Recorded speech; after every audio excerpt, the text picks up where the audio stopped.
The footage has finally been released from those Rico Hines runs, and if there's one thing we can take from all that film, it's that Scottie Barnes is ready to dominate the NBA next season. So I'm going to break down everything we saw from Scottie with some video footage, as well as some other Raptors players that had some outstanding performances. Additionally, there's a little conspiracy theory going on amongst Raptors fans that Masai Ujiri may have made a secret signing over the course of this offseason, or there could be something else planned with a new player coming in. So I'm going to break down how legitimate that actually could be and where it's actually coming from. And finally, we have two Raptors legends, and Vince Carter and Kyle Lowry did an interview together, and they spoke on a lot of Raptors topics, including Vince Carter almost joined the Toronto Raptors in 2019, and it was almost pretty close. So I want to discuss all that, but without further ado, let's dive straight into it. Hello everybody, Ben Rogers here, the Raptors Digest, breaking down the latest Toronto Raptors news. And as I've been saying on recent podcasts, you guys have been killing it hitting that subscribe button. We're almost at that goal, a huge milestone for the Raptors Digest, 25,000 subscribers. So we might be able to get it after this video before the next one's released. So if you've been watching the videos, you like the channel, you want to stay up to date on the latest Toronto Raptors news, definitely hit that subscribe button. I'd really appreciate it. But we got some news to dive into. We gotta do the work to earn the sub. And one guy that's certainly been doing the work over the course of this offseason is Scottie Barnes, because his game is on another level, right?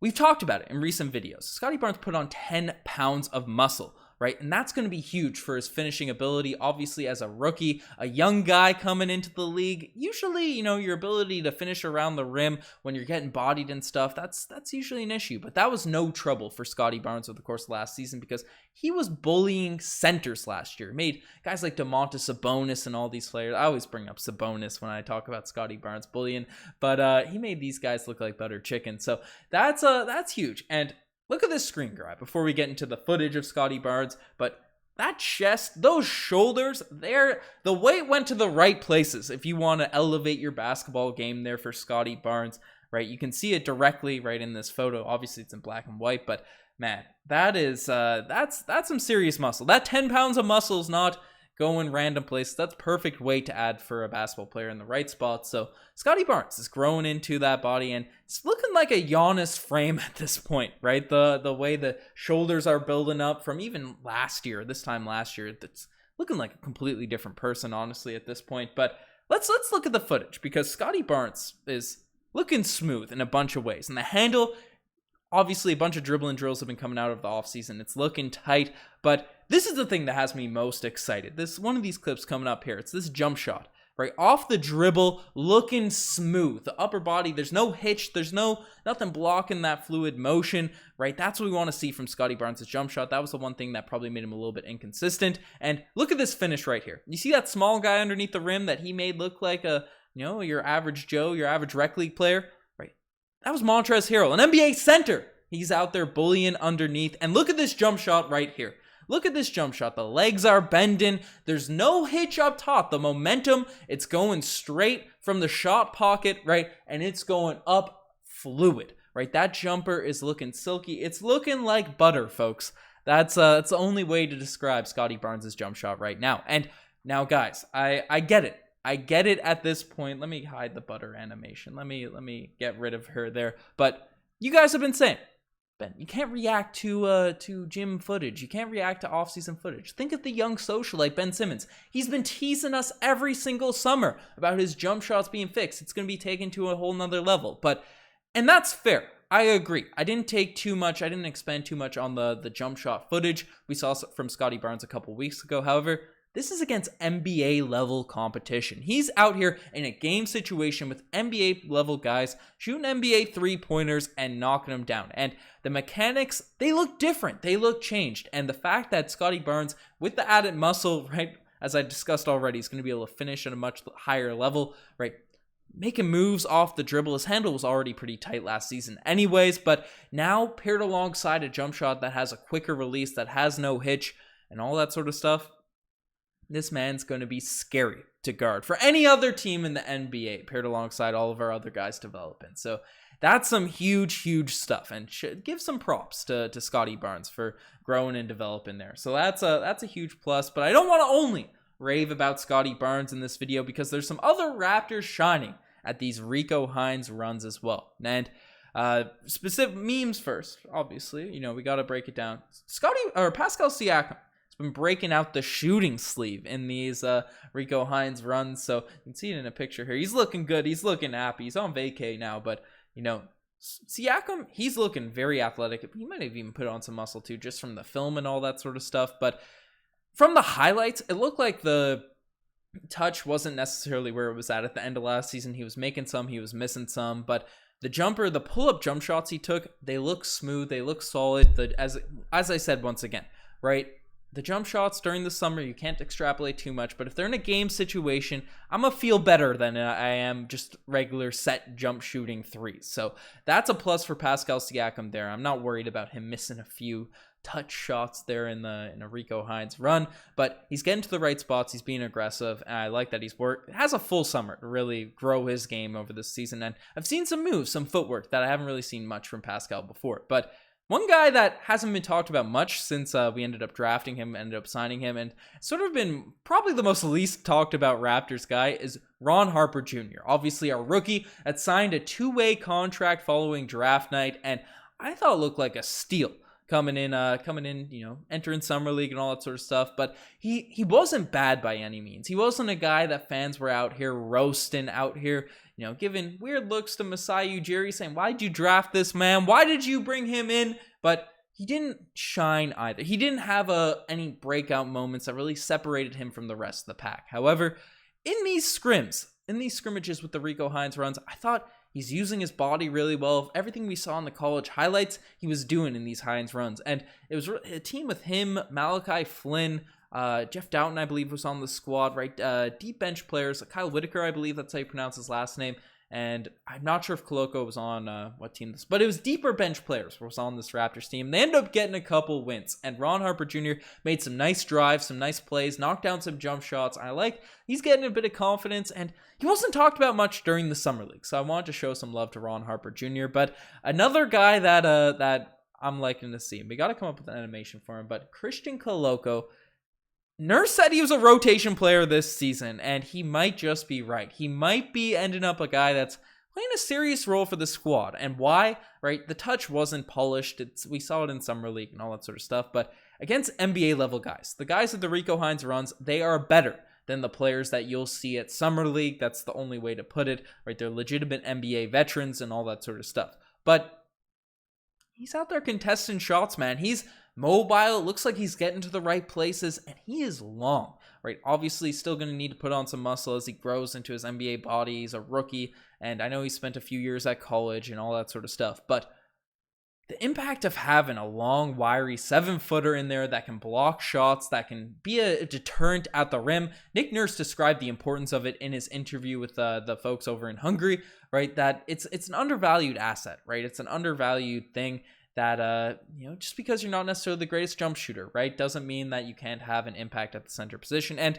we did see him knock down a couple threes as well in these runs as well. So, obviously the jump shot, I'm not expecting it to be perfect from day one. I don't expect him to be an absolute fire coming into next season immediately. But if he can knock him down, if he can splash a few of those jump shots at the center position, we're going to be looking at a guy that's going to be also scary in future seasons. So got the flames going for Christian Koloko there. Love to see it. Love to see that growth. But Malachi Flynn also had a nice take on Scottie Barnes and almost got the full Malachi Flynn experience in these runs with high moments. Had a game winner, I believe. He had some good plays, but also some weird ones. Forcing passes and missed layups, missed open jumpers. But that's just how it goes. He's developing. He's working on his game. I'm excited to what we can see from the Crimson Flint going into next season. So now those are the guys I want to highlight. The guys that really caught my eye. But one guy has been catching a lot of Raptors' eyes in these Rico Hines runs, and people are questioning if the Raptors made a secret signing, specifically bringing in Jarrett Culver. Now,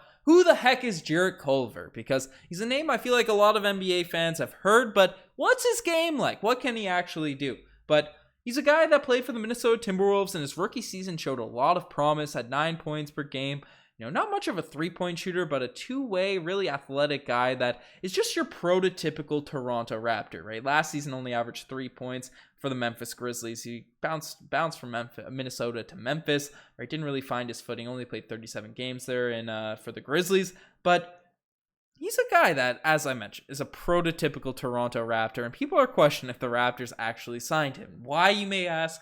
Because this dude never played for the Raptors, as you saw, right? Is rocking some Toronto Raptors shorts and shirt at a Rico Hines. I believe it's a Raptor shirt. The shorts are for sure. The shorts are guaranteed. It was a bit blurry, it's a bit grainy to see the shirt in the video, but I digress. And people are saying, why would Jarrett Culver, a prototypical Toronto Raptor-esque player that Masai Ujiri definitely would be interested in, be rocking Raptors shorts, playing on the Raptors team at these Rico Hines runs under coach Rico Hines? Yes, there's other NBA players there. It's not just the Toronto Raptors exclusive run, but it's a little bit strange for an NBA guy to be rocking shorts of a different team. Obviously, he's unsigned, and Blake Murphy ended up coming out saying this has happened before occasionally. Maybe he spilled some coffee on his shorts, need to borrow a pair from one of the many Toronto Raptors in the facility. Maybe on draft day or something, free agency workouts, he was given a pair of Raptor shorts. He said, I like the color of these. I want to rock these in the run.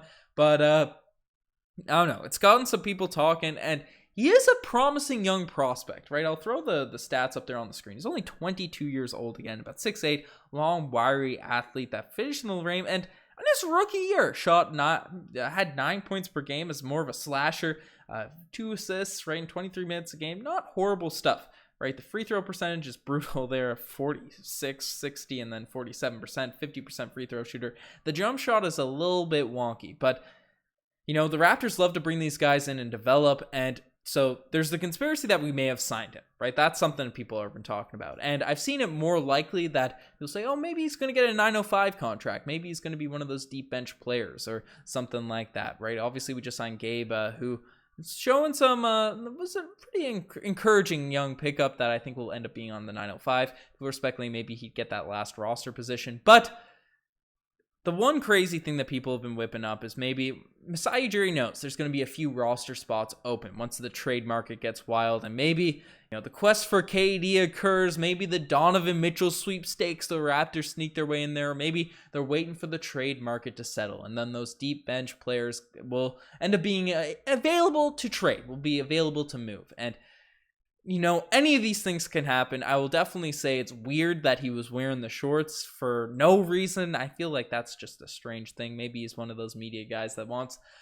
people like me to hop on YouTube and say, you're going to be a Toronto Raptor or something like that. But let me know what you guys think about the potential of signing Jarrett Culver or bringing him in some way or fashion. But the final thing we're discussing, the final thing we're talking about is how Vince Carter almost joined the Toronto Raptors in 2019. Now, there's a few things I might touch on in other videos as well, but this is the main juicy nugget we got from Vince Carter and Kyle Lowry, discussing about how Kyle Lowry really wanted to bring back Vince Carter during that 2019 championship season. And it got a bunch of Raptors fans speculating, reminiscing on the good times of Vince Carter, winning dunk contests, being a superstar, fun guy to watch. People will watch the Raptors channel, right? I was raised to boo Vince Carter, right? My Raptors formative years were in years where people just didn't have a good relationship with the guy. So, I'm not spiteful of the guy. I think seems like a genuinely cool dude when he's on TV, does interviews and all that sort of stuff. But I'm not the biggest Vince Carter fan, but hearts have warmed by the potential possibility of him end up joining the Toronto Raptors back in 2019. Now, we did some videos at the time about the Raptors potentially signing Vince, and people really wanted Vince back then. Fans wanted it, Kyle Lowry wanted it. Vince Carter was, open. He was really bought in. He was really sold on the idea of coming back to Toronto, rebuilding those bridges, but the Toronto Raptors, we were going for the chip. We had the Kawhi Leonard season. We were going all in. We sacrificed a few young guys in Jonas Valanciunas to bring in the big burrito, Marc Gasol, who's ended up fathering Joel Embiid during the second round of that playoffs and being an integral piece. And, during that offseason, the reason why it didn't happen, it wasn't really touched on in the interview, was The Toronto Raptors needed a deep bench piece. Now, Fred VanVleet was dealing with an injury at this point for the second half of the year following the buyout deadline, so there was a legitimate need. We weren't sure if Fred would be fully healthy going into the playoffs, so the Toronto Raptors ended up seeing this guy that averaged 11 points per game for the Atlanta Hawks out there on the open market, and Vince Carter wasn't even bought out. And there's tweets going back from Michael Grange talking about how the Raptors are looking for a win now piece, not necessarily a nostalgia factor with their buyout market. And they ended up signing Jeremy Lin, who obviously underperformed, obviously wasn't a rotation piece when we ended up making that NBA championship run, but did have some big games, especially when Fred VanVleet was out following that buyout deadline. In the deep end of in that finals year, the last 20, 30 games, Jeremy Lin struggled shooting from the field. There's no other way to put it, but he did have a couple 20 pieces coming off the bench for the Toronto Raptors. I mean, he averaged 11 points for the Hawks going into when he joined the Raptors, so he definitely wasn't washed at that point, even though he underperformed for the Raptors. But, that's why it didn't end up happening. But what did you guys have thought of Vince Carter ended up coming in the squad? Obviously, the Jeremy Lin signing didn't have much of an impact, so I'm sure if one different guy was riding the deep bench, then the Raptors still probably would have won the chip, but obviously the butterfly effect and all that sort of stuff. But how would you have felt if Vince Carter ended up winning a championship with the Raptors? Let me know in the comment section below. But you guys are the best for making this far. Check out the Instagram, the TikTok, the Twitter, all that cool stuff. And as I mentioned, we're on that road to 25,000 subscribers. So if you haven't hit that subscribe button, it mean the world to me to hit it. I'm super excited to hit that milestone, hit that spot. And yeah, you guys are the best. I'm signing out. Cheers.